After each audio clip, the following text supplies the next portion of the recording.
a Palazzo Balbi la Giunta regionale ha presentato la proposta che coinvolgerà 184.000 imprese venete, specificando che gli aumentati costi della pedemontana non c'entrano. L'aumento dell'addizionale IRAP servirà per migliorare l'accesso a Jesolo e Cavallino Tre Porti, realizzando la bretella di Cortellazzo per la pedemontana. I soldi arriveranno da un'altra parte. 2 incidenti nel veneziano, il più tragico nella notte appena trascorsa, nel quale ha perso la vita un artigiano di Spinelli di 61 anni. Oggi sarebbe dovuto partire per le ferie. E oggi a Spinelli addio a Cristina Tantillo, la donna deceduta a fine luglio scorso. I primi esiti dell'autopsia non confermano né escludono il virus della zanzara tigre. Arrivata da Roma la nomina del commissario straordinario per l'emergenza granchio blu è Enrico Caterino, già prefetto a Rovigo. Il mondo della pesca attende una svolta. Decise le linee guida della prefettura per Ferragosto nelle località turistiche veneziane, lotta alla mala movida e ai venditori abusivi. Veneto Film Commission, protagonista al Locarno Film Festival dal 7 al 17 agosto con le anteprime mondiali Real girato a Venezia e La vita accanto girato a Vicenza, nel cast nutrita presenza di attori veneti. Buonasera e ben ritrovati con le notizie da Venezia e provincia. Dunque in primo piano l'applicazione dell'addizionale IRAP. Palazzo Balbi, la giunta regionale ha presentato la proposta già molto criticata contenuta nel prossimo bilancio che coinvolgerà 184.000 imprese venete, specificando però che gli aumentati costi della pedemontana non c'entrano. L'idea è di applicare rispetto ai 184.249 attività produttive un addizionale per 146.694 di queste allo 0,10 e alle restanti 37.555 lo 0,50. Per un gettito complessivo che dovrebbe aggirarsi sui 45-50 milioni di euro. Ha sintetizzato così l'assessore regionale al bilancio Francesco Calzavara l'ipotesi di applicazione dell'addizionale IRAP contenuta nel bilancio che sarà presentato la prossima settimana e che oltre all'aperta contrarietà delle categorie economiche ha provocato anche l'ennesimo strappo tra Lega e Forza Italia. Eppure l'impatto effettivo sarà contenuto, spiega Calzavara, 14 euro l'anno in più per un bar, 30 per un mini market. A una piccola e media impresa con 1 milione di fatturato l'aumento sarà di 88 euro. A una piccola e media impresa con un fatturato di 5 milioni di euro 438 euro. Questa è un po' annuali. Lo sforzo per compensare minori entrate e incamerare nuove risorse viene chiesto alle imprese, non ai cittadini. Non sarà introdotta alcuna addizionale IRPEF. Riteniamo che sia un contributo assolutamente sostenibile che non va a mettere in difficoltà le aziende che magari stanno vivendo anche momenti difficili in questo periodo, ma che vede la Regione avere bisogno di risorse per riuscire a chiudere questo ulteriore bilancio, l'ultimo dell'era Zaia, 15 anni senza addizionale IRPEF, che ha fatto sì che il Veneto è la regione con la più bassa incidenza pro capite fiscale. 7 euro pro capite quando in Lombardia sono 55, in Emilia Romagna 99, in Lazio addirittura 300. Nelle tasche dei veneti sono così rimasti 17 miliardi. Numeri che da soli per Calzavara bastano a respingere l'attacco del coordinatore regionale azzurro Flavio Tosi, che ha puntato il dito contro il contratto capestro per la pedemontana veneta. Dispiace vedere figure anche di primo piano che rilasciano dichiarazioni che sinceramente non sono coerenti con il loro percorso di amministratore, visto cosa hanno fatto nel comune di Verona in termini di addizionali. In questa contabilità la pedemontana non c'entra. Costerà qualcosa in più almeno per i primi anni rispetto al piano economico finanziario presentato, non sono cifre disastrose. Per riequilibrarle le strategie sono altre, non solo le attese di un maggiore utilizzo futuro dell'infrastruttura, ma soprattutto l'inserimento in una holding con le autostrade. Attraverso il maggiore gettito fiscale andranno invece finanziate partite definite importanti, tra cui le elezioni del 2025, le ATER e 2 opere stradali attese dal territorio, la Bretella, la strada del Santo e quella di Cortellazzo. Dunque l'aumento dell'addizionale IRAP sulle attività produttive porterà nelle casse del Veneto una cinquantina di milioni che serviranno per 2 strade necessarie, una al servizio del nuovo ospedale di Padova, l'altra per migliorare l'accesso a Jesolo. E sulla pedemontana invece la Regione dice basta polemiche per quest'opera, i soldi arriveranno da un'altra parte.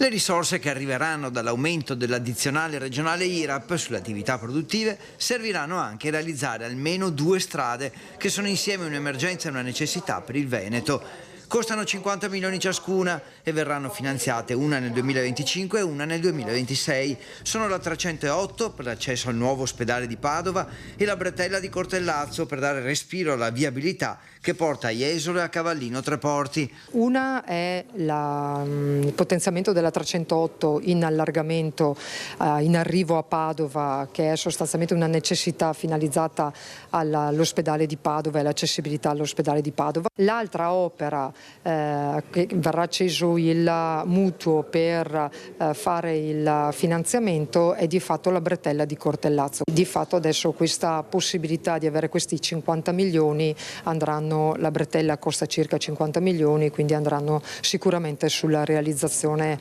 della bretella, che in parte risolve i problemi insieme alla via del mare di accessibilità al litorale. L'addizionale IRAP dunque nulla avrà a che fare, precisano gli assessori, con la pedemontana per il canone che la Regione deve pagare su questa strada, 154 milioni quest'anno e 165 nel 2025, ai quali però bisogna sottrarre gli introiti dei pedaggi. I soldi si troveranno da un'altra parte. La soluzione vicina potrebbe essere ufficializzata già la prossima settimana. Un po' stufa di sentire parlare di pedemontana. No, più che altro che o si parla di pedemontana per qualsiasi cosa, cioè pedemontana è il demone. Noi ci siamo trovati di fatto ad aver ereditato un contratto e un atto aggiuntivo che avevano dei seri problemi. L'opera oggi è finita, è interconnessa con il sistema autostradale, il traffico sta crescendo, sta diventando veramente la quarta e la quinta corsia della Brescia-Padova in quella che è la parte, diciamo, da Montecchio verso est. Se ne è capito l'utilità, perché anche chi la contesta, lo voglio dire, la utilizza. Va vista piuttosto in un sistema di autostrade venete che la Regione vorrebbe gestire nel suo complesso. Una speranza ancora viva, dipenderà dalle trattative con Ministero e Governo.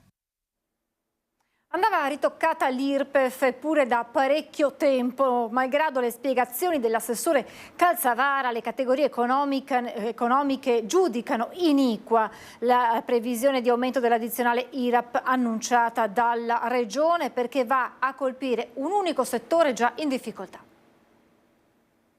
Avrei ritoccato l'IRPEF, avrei ritoccato. Facciamo tutti un po' di sacrificio, però ne beneficiamo tutti, ne beneficiamo. Io so che dà fastidio a tutti, però perché sempre il mondo dell'impresa, punto. Le spiegazioni dell'amministrazione regionale non bastano e neppure gli esempi pratici dell'esiguità degli importi previsti. L'aumento dell'IRAP a carico di 182.000 attività produttive venete scontenta il mondo economico, che si sente già spremuto e vive un Ferragosto tutt'altro che tranquillo. Dopo che alla vigilia dell'illustrazione del provvedimento Confindustria Veneto aveva tagliato corto affermando che a Palazzo Balbi hanno un bel coraggio ad alzare le tasse, e il presidente di Casartigiani Veneto Franco Storera aveva annunciato siamo pronti a fare muro, è l'ex numero 1 di Unioncamere Mario Pozza, presidente della Camera di Commercio di Treviso Belluno, a giudicare iniquo l'aumento delle tasse al solo settore produttivo. Ogni tassa che si mette ovviamente dà fastidio, è che però per equità andare ancora sulle imprese non è a mio avviso corretto. Bisognerebbe andare su tutta la popolazione veneta, ad esempio in questo caso con l'IRPEF, magari salvaguardando i redditi più bassi ovviamente, e qualcosa più li può dare il reddito più alto, perché chi ne beneficerà sarà tutta la regione. Già le imprese sono tassate, e un'ulteriore tassa anche se, insomma, se si parla di pochi euro, però ovviamente dà sempre fastidio una tassa in più. Rincara la dose il presidente di Confcommercio Veneto Patrizio Bertin, che parla di blitz ferragostano e sottolinea come il provvedimento, che riguarderebbe solo alcuni codici Ateco, andasse preventivamente discusso e concordato con le categorie. Noi pensiamo che se l'addizionale IRAP deve essere aumentata, aggiunge, sia soltanto una tantum. Secondo Pozza il problema è più generale, l'addizionale IRPEF andava ritoccato da tempo, dice. Bisogna che ci siano risorse per poter rilanciare l'economia. Siamo alla cronaca, 2 incidenti nel Veneziano, il più tragico nella notte appena trascorsa, dove ha perso la vita un artigiano di Spinea di 61 anni, oggi sarebbe dovuto partire per le ferie. Da Santa Maria di Sala, alla guida del suo SUV, nella notte appena trascorsa verso l'una, dopo una serata in compagnia di amici, stava rientrando a casa, ma a Spinea non ha mai fatto ritorno. Michele Bonaldo, 61 anni, artigiano di Spinea, ha perso il controllo del mezzo andando fuori strada e morendo sul colpo. Sposato e padre di 2 figli, gestiva un salone di bellezza, sarebbe dovuto partire per le ferie nelle ore successive, invece il tragico incidente ha deciso diversamente. Poche ore più tardi, dopo le 9 del mattino, lungo la Triestina in zona aeroporto Marco Polo a Tessera, un altro sinistro, un frontale tra 2 auto con un bilancio di 4 persone ferite, di cui 2 di media gravità e tutte ricoverate in ospedale. L'incidente ha causato forti code e rallentamenti dalla statale 14 fino quasi a Portegrandi per diverse ore. Dinamica al vaglio della Polizia Locale di Venezia, sul posto il personale del SUEN 118 con i vigili del fuoco, il cui intervento è terminato dopo oltre un'ora. Stiamo a Spinea con il commosso e partecipato addio a Cristina Tantillo, la donna deceduta a fine luglio scorso per emorragia cerebrale. Così dei primi esiti dell'autopsia, che non escludono né confermano sia dipeso dall'infezione scatenata dal virus della zanzara tigre. Il cuore di Cristina Tantillo ha smesso di battere per un'improvvisa emorragia cerebrale, così dai primi esiti dell'autopsia arrivata nel pomeriggio, anche se è ancora troppo presto a sapere con certezza quali siano state le cause scatenanti, ovvero se sia effettivamente stata per la possibile infezione scatenata dalla chikungunya, il virus contratto dalla puntura della zanzara tigre, o peraltro infiltratosi nel midollo. Per l'ufficialità si dovranno attendere i responsi di ulteriori esami, i cui esiti non si sapranno prima di almeno una quarantina di giorni. Cristina, una vita compiuta nell'amore per tutto e tutti, così Don Angelo Visentin, parroco della Santa Maria Bertilla, Spinea, è mattinata nel corso delle esequie di Cristina. Per tutti noi una roccia e un sostegno. Per lei soltanto fiori bianchi, rose, gerbere e fiori da sposa avvolti dal fiocco anch'esso bianco con la scritta "con immenso amore", e una rosa rossa, quella tenuta in mano dal marito Luigi e dai figli Michela e Giovanni. Toccanti le parole dedicate proprio alla mamma, definita una roccia dai figli che dal pulpito si sono dati sostegno l'un con l'altro.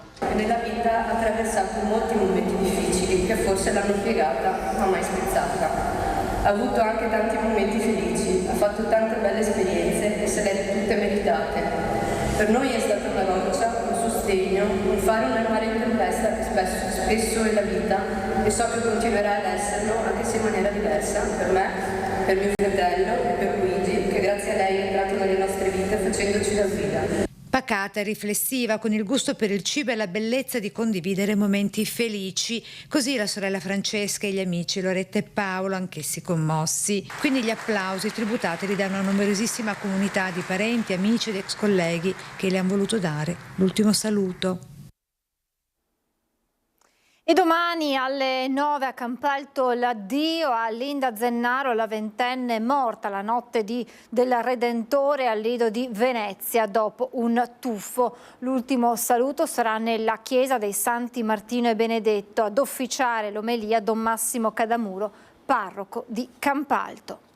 Una banda specializzata in furti di biciclette di valore è stata sgominata dal Consorzio di Polizia Locale Veneto Est. Nella villetta che avevano affittato c'era refurtiva per 200.000 euro.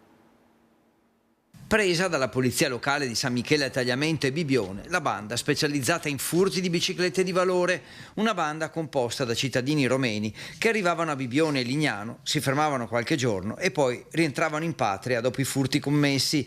Bici per oltre 200.000 euro di valore, quasi tutte restituite ai proprietari. La banda era composta da 4 persone e dopo le denunce delle vittime era stata individuata la seconda trasferta dagli agenti grazie ad appostamenti e immagini di telecamere pubbliche e private. Il gruppo usciva di casa solo per effettuare sopralluoghi e poi furti. Alla terza trasferta la polizia locale li stava già attendendo e non appena attraversato il confine con l'Italia sono stati pedinati. Di giorno a Lignano, dove sul lungomare rubavano le biciclette ai turisti che si trovavano al mare, mentre di notte effettuavano i furti a Bibione, presso gli hotel e i residence. Appena appurato che erano pronti per portare il carico in Romania, la polizia locale ha fatto irruzione nella villetta che avevano affittato vicino a Bibione. I 4 sono stati fermati e trasferiti nelle carceri di Pordenone e Trieste. All'interno dell'abitazione trovate decine di biciclette del valore compreso tra i 5 e i 10.000 euro l'una. Alcune biciclette non sono state ancora riconosciute. Chi avesse subito un furto tra il 22 e il 25 luglio può contattare la polizia locale di Bibione.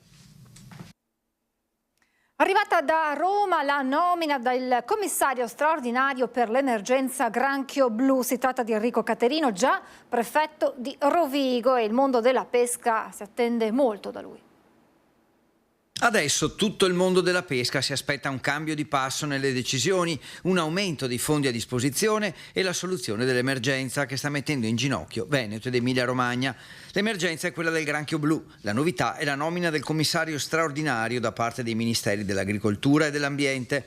Si tratta di Enrico Caterino, già prefetto a Rovigo e Ravenna, dunque proprio nei territori di questa emergenza. Questa nomina, nel naturalmente darci una figura di riferimento che potrà attuare tutte quelle prerogative e quei poteri anche di carattere speciale, sarà per noi un punto di riferimento per implementare la collaborazione tra operatori della pesca, i livelli istituzionali territoriali, in particolar modo le regioni e naturalmente il governo. Siamo pronti sin da subito a lavorare col commissario. Dal commissario le associazioni di categoria si attendono tempi più veloci per liquidare le aziende e ripristinare una situazione di normalità e la ripresa dell'attività produttiva dei pescatori, afferma Ettore Prandini, presidente nazionale di Coldiretti. Nel delta del Po il granchio blu sta facendo strage di allevamenti di vongole e cozze, ma anche telline, altri crostacei e piccoli pesci. È certo che si tratta di un'emergenza che anche quest'anno si manifesta con una gravità estrema e che quindi necessita di risposte anche di carattere straordinario che possono appunto individuare nella figura del commissario quel soggetto che possa darne piena attuazione. Secondo la Coldiretti Pesca, i danni alle imprese, per alcune cancellato il 100% della produzione, hanno ormai superato i 100 milioni di euro, una situazione che minaccia la sopravvivenza nella zona di oltre 2.000 famiglie. Decise le linee guida della prefettura per Ferragosto nelle località turistiche veneziane, lotta alla mala movida e ai venditori abusivi. Contrasto alla mala movida e all'abusivismo commerciale sono le linee guida per il Ferragosto nelle località turistiche veneziane emerse dal Comitato Provinciale per l'Ordine e la Sicurezza Pubblica alla presenza dei vertici delle forze dell'ordine e di alcuni sindaci, linee guida dettate dal prefetto di Venezia. Inoltre saranno rafforzati i controlli per evitare episodi di violenza spesso registrati durante le ore notturne dopo la chiusura dei locali. Tra le decisioni del comitato anche l'aumento dei servizi contro i venditori abusivi di merce contraffatta. Sul piano della sicurezza stradale, portuale e aeroportuale è stato assicurato il rafforzamento dei servizi di vigilanza e di controllo, affrontati anche i temi dei borseggi a Venezia e dello spaccio di droga sia nel centro storico sia a Mestre e a Marghera. Cambiamo argomento. Veneto Film Commission è la nostra regione, protagonista Locarno Film Festival con le anteprime mondiali della Vita accanto e Real. La Veneto Film Commission e il Veneto protagonisti alla 77esima edizione del Locarno Film Festival dal 7 al 17 agosto con le anteprime mondiali Reel di Adele Tulli, girato in parte in una Venezia suggestiva e decisamente desueta, ed è La Vita accanto di Marco Tullio Giordana, girato a Vicenza. Entrambi i film verranno proiettati fuori concorso a partire dal 12 agosto. La Vita accanto di Marco Tullio Giordana, girato a Vicenza e dintorni, ha nel cast una nutrita presenza di attori veneti: Paolo Pierobon, Valentina Bellè, Michela Cescon, oltre alla pianista padovana Beatrice Barison. Anteprima mondiale anche per il docufilm, quello di ricerca Reel di Adele Tulli, prodotto da Pepite Film Affaire, anch'esso con il sostegno della Veneto Film Commission per lo scouting nelle riprese. Narra di come il mondo materiale degli atomi e delle molecole, delle cose che possiamo gustare e annusare, si stia dissolvendo rispetto al mondo digitale, sempre più confuso con quello che ancora consideriamo il mondo reale. È tutto per questa edizione, vi lascio la sigla e poi le previsioni del tempo. Grazie per averci seguito, buona serata.